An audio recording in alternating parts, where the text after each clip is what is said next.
আসসালামু আলাইকুম, কেমন আছেন সবাই? আশা করি আলহামদুলিল্লাহ অনেক অনেক ভালো আছেন। আমরাও প্রবাসীরা আপনাদের দোয়া এবং আল্লাহ তাআলার রহমতে অনেক অনেক ভালো আছি। বিশ্বাস করবেন না, এতটা হ্যাপি আগে কখনো হই নাই যখন শুনেছি বাংলাদেশ দ্বিতীয়বারের মতো বিজয় উৎসব পালন করতেছে। আমাদের সৌদি আরবেও বা বিভিন্ন যেই প্রবাসীরা বিভিন্ন দেশে রয়েছে তারাও দেখবেন যে খবরের কাগজে বের হয়ে যাবে, তারাও এই দ্বিতীয়বারের মতো বিজয় উৎসব পালন করবে। যখন আমার কাছে খুবই হাস্যকর মনে হয়েছে যখন দেখছি যে প্রধানমন্ত্রী, যে কিনা একজন দেশের প্রধান, সে কিনা দেশকে না চালাতে পেরে পদত্যাগ করে ইভেন কি তার গণভবন থেকে হেলিকপ্টার দিয়ে বের হয়ে প্লেন দিয়ে ইন্ডিয়া হয়ে তারপরে আমেরিকায় চলে গেছে। মানে এটা শুনতেই অনেক হাস্যকর মনে হচ্ছে যে দেশকে চালাইতে পারে না, তাই আর কি বলবো।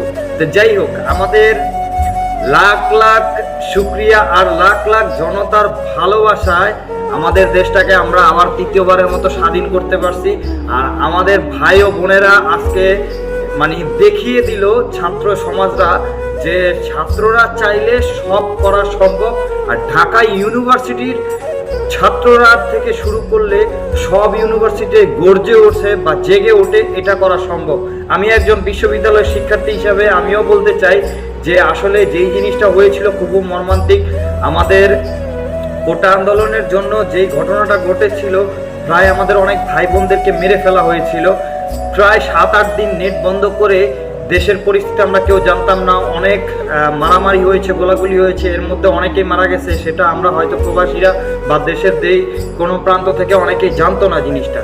তো আসলে এই জিনিসটা খুবই মর্মান্তিক ছিল, ঘটনা দুঃখজনক ছিল, যে কারণে আমাদের ছাত্র সমাজ ভাইরা আর বসে থাকতে পারে না।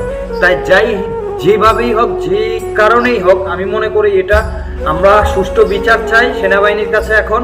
আর সেনাবাহিনী আর আমাদের সবাই সমতুল্য হয়ে আমরা ইনশাল্লাহ চেষ্টা করব যাতে একজন সুন্দর মস্তিষ্কের মানুষকে এবং একজন যে দেশটাকে রাষ্ট্রীয়ভাবে পরিচালনা করতে পারবে সেই মানুষটাকে যেন মানে দেশের প্রধান হিসাবে বসানো হয়। আর আমার কাছে অনেক হ্যাপি লাগতেছে, অনেক খুশি লাগতেছে। কেন জানেন আপনারা? যে আমরা দেশটা দ্বিতীয়বারের মতো স্বাধীন করতে পারছি, অনেক ভালো লাগতেছে।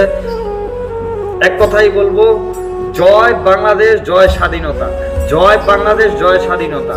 কিসের শেখ হাসিনা, কিসের বিএনপি, কিসের আওয়ামী লীগ, কিসের ছাত্রলীগ, কিসের ছাত্রদল, কিসের ছাত্র নেতা, সব বাদ। আমাদের ছাত্র সমাজ যারা আমরা শিক্ষার্থীরা রয়েছি তারা আজ দেখিয়ে দিতে পেরেছি যে আমরা সবই পারি। শুধু বাংলাদেশের মানুষ নয়, প্রবাসীরাও যারা আছে তারাও দেখিয়ে দিয়েছে প্রবাসীরা আসলে কি করতে পারে।